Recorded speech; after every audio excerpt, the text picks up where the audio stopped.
Hi, I'm Paul Salmon, I'm a psychic medium, and today I have two guests with me, Sheena Cundy and Tanya Copsey. Hello ladies. Hello Paul. Here you are ladies, because you are known as the Crafty Crones. Yes, we are. Aren't you? Now, what do you mean by Crafty Crones? Crafty Crones. Or just Crones, is it? Well, crafty because we are sisters of the craft. And crones because we're ladies of a certain age. Oh. And the crone is in terms of the Trinity goddess. You have the maiden, the mother and the crone, who are all aspects of the goddess energy, that are associated with the phases of the moon. And the maiden is the new and waning, waxing phase of the moon. Yeah. All right. So she's coming into her energy. The mother energy is full moon. All right, at her fullest potential, and the crone energy is the waning to dark side of the moon. So she would be, in past times, the crone would have been the village wise woman, the herbalist, the counsellor, the midwife. So when you say the craft, for those watching now who Yeah. don't actually know, what do you mean by the craft? The craft of the wise, which is witchcraft, Right. under the very large umbrella of paganism. Of love. Yes, of course. Of course it is. Of course. Now we've met before some time ago, and I Yes. did my little radio show in Ipswich, and you were discussing about having your own set of oracle cards. But now, lo and behold, Yeah. you have the book, We have the book. you have the cards, you Yes. have the whole package. Yeah. So let's go back to the beginning first. What are oracle cards anyway? Oracle is to speak, and basically it's a divination method which is revealing, making known the unknown, Oh, right. revealing what is hidden. So are we talking a bit like tarot cards? Or Yeah, Okay. the tarot is an oracle, Uh-huh. and the oracle is basically wisdom that's based on the knowledge of the past. Okay. Right. So ancestral wisdom. Right, but you've decided to unpack of cards now. Yeah. So I know it's two of you, who came up with the idea, who illustrates the cards, who writes about it, how's it work? Well, it was an idea we came up with together. We both really like nature, and it hasn't been done before. It's all based on British nature, which is a lot of power animals from America and other places, but it hasn't been done. Like hedgehog's not been done before, and swan and all the ones that we put in our deck. So yeah, we birthed the idea together about 4 years ago now. It took us 3 years to get the deck of cards together to completion, ready for publishing, and then we published ourselves, and yeah, been going for about a year now. So Mind you, there's more money in self-publishing. You can get the market, isn't there? yeah, there's more control over it as well, which is quite nice. Yeah. Because we wanted to make the bags ourselves, and But hopefully this can help yeah. publicise you as well, coming on here today. yeah, That'd be nice, Paul. Wouldn't it? What a good idea that is. that's the Wow. next stage. It's the marketing stage now. So it took you 3 years from like, Yeah, and Concept I've done the illustrations, and Sheena's done all the writing. So we work together well as a team. all right. So how long does each card, like, illustration take? Variable actually on the picture, and not that long, probably a couple of days maximum start to finish. And some of that is going to actually work quite quickly with quite a lot of energy into the paintings, and some of it's actually allowing for the paint to dry. So I could be working on several pieces at once, but each card I would have thought about deeply, and try to bring through the essence of that particular tree, animal, creature, season. So on your cards you have like trees, nature, animals. And can I just hold up one of your paintings? Of course, yeah. Because we see your cards like Yeah, they look small, that don't size. they? Yeah. and it makes me think, how big are your actual paintings? But then we go to that size. Yeah. Enormous. Yeah. There's 39 cards altogether, and they're all from an original piece of artwork, which I only bought a small selection with me today. 39 cards? There's 39 altogether. Why 39? 39 was a magical number, Sheena. Yeah, 39. We wanted to make sure, because 3 is a very magical number, it's also kind of our favourite number. So 39, I think we got to about 36. Yeah. And we thought, oh, we need to get to a number which breaks down to 3 eventually. Yeah. So 39 was the next one, because 3 and 9 are 12, 1 and 2 is 3. You're going to confuse me, aren't you? Yeah, it was just... That's as much maths as I can do, thank you very much. That's as simple as it was, simple as that. Yeah. But then how did you choose which animal for which card? I mean, okay, you choose an animal. How do you know the meanings of that animal? Really, just sort of almost like meditating on it, thinking about it deeply, and how they naturally behave in nature. Each animal has its own set of values, which are like Robin's very good at boundaries. Yeah. Squirrel's squirreling things away, so that came for his money. Yeah. And Swallow, stay on course with Swallow. And we used that when designing the cards. I know Sheena used it quite a lot to stay focused on our project that we were doing. Right, so it's your interpretation of that.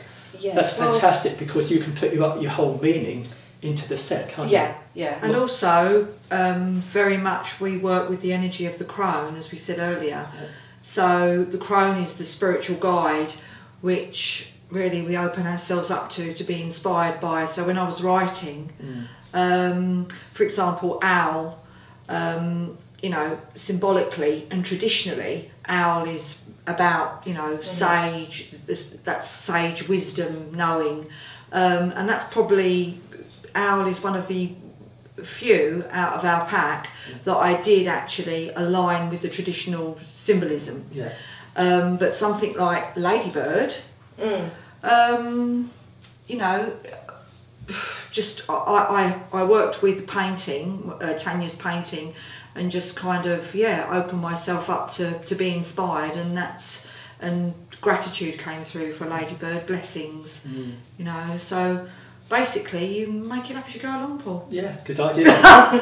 What do you think we're doing now? Creative. It's what creativity is all about. Working with creative energy is very much about being inspired, and if you're working with that spiritual energy as well, then what you do is open yourself up to it. And, sure. But it's difficult though, because these animals have got meanings in history and stuff. Yeah, some of them have. But by putting your mind aside and getting your own interpretations. Yeah, that was all part of it for me. For example, I would look up the physical aspects and characteristics of an animal while I was kind of opening up to the spiritual side of it as well. So it was a combination. Okay, so did you experiment on friends or family with your cards? All the time. To see if it works? All the time. And each other. Yeah. And you got good feedback? Oh, definitely, very positive. So that made sense? Yeah. Well, I work with the tarot. I mean, I've been working with the tarot for many moons, so that's probably why we came up with that idea, because of my tarot-aholic tendencies and Tanya's artistic tendencies. We sort of join forces. The love of the card and cards reading was already there. Yeah. So it felt very natural for both of us, really. But I mean, the cards are one thing, but you now have a book, which, thank goodness, so you can help teach yourself or learn. And what I like is also the packaging. Fantastic. Thank you. Was it Hessian? Yes, Hessian, And it makes it like nature and we wanted something as natural as possible. The buttons as well, we make these at home. Yeah. And I hand sew all these, so I get a huge roll of Hessian and literally make them from scratch. Yeah, and because I'm into psychometry as well, what you put into it, whoever's buying it can feel your vibrations and... Yeah, we like to think that the way that we have presented the whole product, as it were, I don't really like that word, but unfortunately it's what they are. They are a product. Are as natural and rustic and personalised as they can be, and of course Tanya's sort of having being the seamstress, I can't even sew a button on, does all these, does all this stitching, and she does different colours for each bag, and it's all. So you mentioning colours. Does colours mean anything in your cards as well? Not as such. We didn't go for the kind of any particular card to mean anything, but of course colour always gives you an emotion. Some meaning, hasn't it? Well, it's bound to. Yeah, I think the cut definitely. all the Tanya's work, her artwork is very vibrant. So it's all. If you look at all the pictures, they're all very colourful anyway, aren't they? And they are. Yeah. And whoever does the reading will find something different in each card. That's of course. right. Yeah, because I know when I do readings, it's the colours sometimes hit me. Yeah. And it's personal interpretation, isn't it? Because sometimes blue to you might mean something completely different than blue means to me. Well, I was going to say, I may get one card and it might mean something different to one person. Yeah, that's right. Yeah. Am I allowed to choose a card? Can you interpret for me what? Yeah. I won't do the whole day. We'll just do. Yeah. Think of what do you want to sort of think Help. about? I need help in life, basically. So guidance for the here and now. In any particular field you want to sort of go? But I'm keeping that to myself. Well. Oh, okay. Fine. Shall you shuffle or? No, you have a shuffle because I've already shuffled them. You have a shuffle, so you're energetically putting your personal impressions into the deck. Right.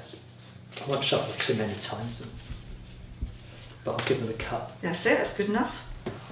1, 2. Yeah, that's Magic my number of 3.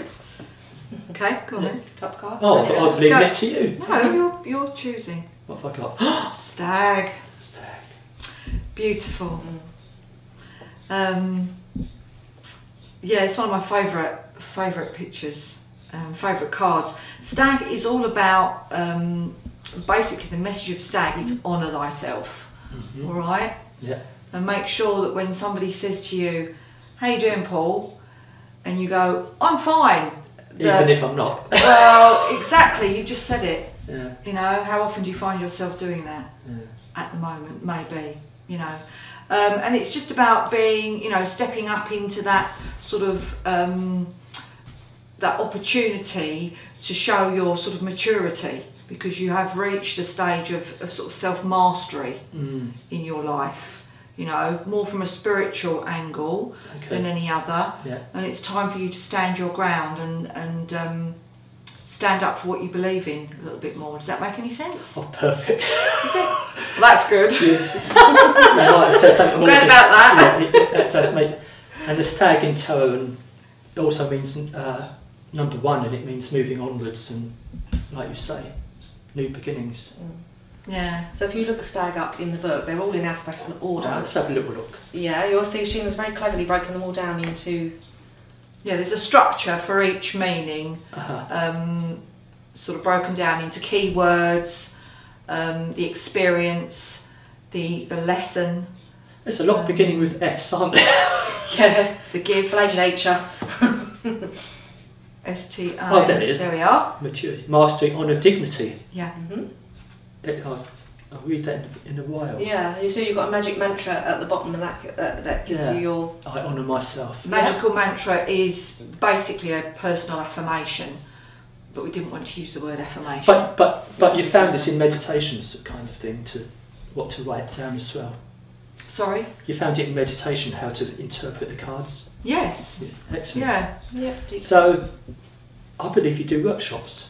We do, yeah. We've been doing workshops for the last year now. Well, we launched the cards at a shop where we were doing readings with the cards, and we've continued to still do our readings and still hold workshops there. So we're doing a workshop in about a month's time, and it's a shop called Cast Mystical in Braintree, at the Blake's Craft Centre. 2 lovely people run the shop, Ken and Tracy.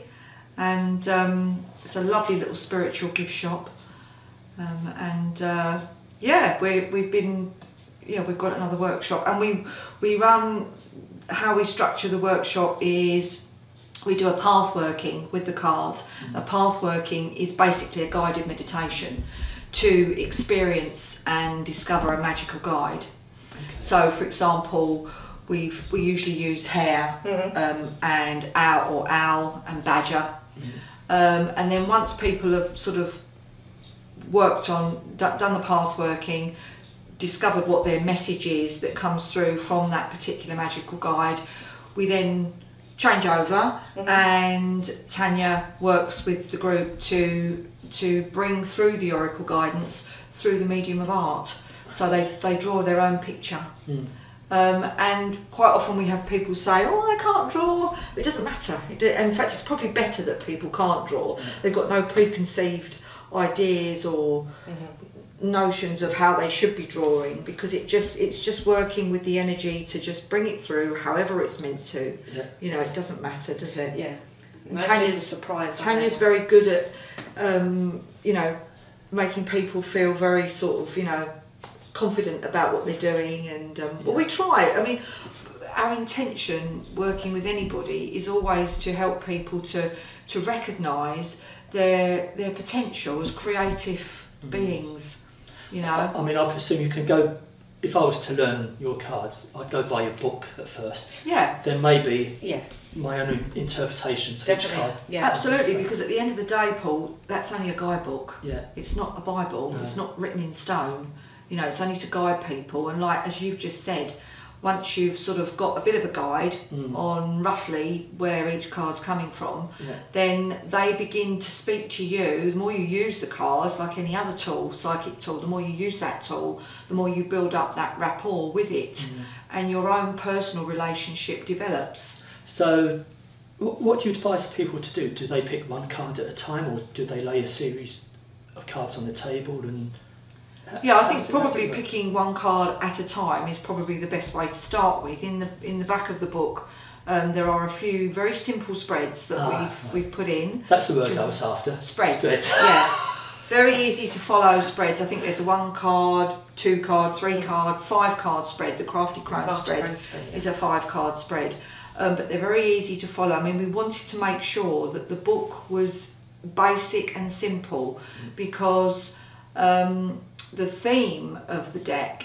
is nature, and everybody can relate to nature, whereas with the tarot, for example, you know, some of the tarot symbology or imagery is a little bit dark and a bit sort of spooky, and people don't quite understand it, and they think, you know, they think what people don't understand they fear, don't they? Yeah. And we wanted to make this deck recognisable and user-friendly, and everybody can relate to nature. Everybody can relate to a fox or a hedgehog or a spider. But you have a website where we can look at these. We do, yeah. What's the address? www.themagicofnatureoracle.com. Right. Or, if you can't remember that, just contact me at Eternal Spirit here. Yeah, yeah. Or we've got a Facebook page as well, Magic of Nature Oracle Facebook page. Excellent. Yeah. Now, I believe you've got a little competition you mentioned. Yes, Tanya. Yes, I thought it would be nice if any of your viewers would like to, you know, go on our website and order a deck of cards. Yeah. The first person who does is going to get them for nothing. No. So free gift I'll have to from get us. home and Free get on gift. A free gift from the Crafty Crones. Right, so look up the website. Right. So what happens next? Have you got a big publicity campaign, or where to go? Because I write and I'm sort of, you know, networking all the time, sort of meeting different people, and basically I'm doing quite a lot of articles for magazines, any magazine that I can, and do an oracle reading as a feature article, because the best sort of advertising is free advertising, isn't it? Really? So it's just sort of keeping ourselves open to opportunities, really, to meet people like your good self, and using any kind of media or medium to get the message out there, really. Yes, because obviously we're restricted. We try and get out as much as we can. We do events, we take our little Crafty Crones stall.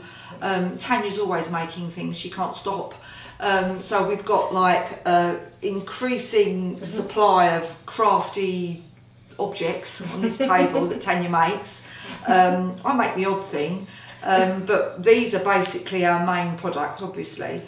We just did a craft stall, craft fair this weekend, didn't we? Did, yeah. But we try and get out and about, but obviously you're restricted to your physical presence in doing that. So, yeah, it's just basically sort of letting people know that's what we do, and hopefully, you know, we'll get them out to bigger platform. But it's we've only been going for a year, and it's slow growth. It's slow growth, yeah, but that's steady, strong growth. Yeah, and it's the best way sometimes to grow slowly, isn't it? Sometimes if you grow too quickly, you can fall over. Spinny little tree. Yeah, well, I tell you, let's pack up now before we fall over, and we can. But thanks for coming in. Thank you for having us. Lovely to see you both. Yeah, thank you. And I'll have a look at these afterwards in my own good time. So thanks again. Thank you. Hope you enjoyed the show. See you Thank again next time. Thank you very much.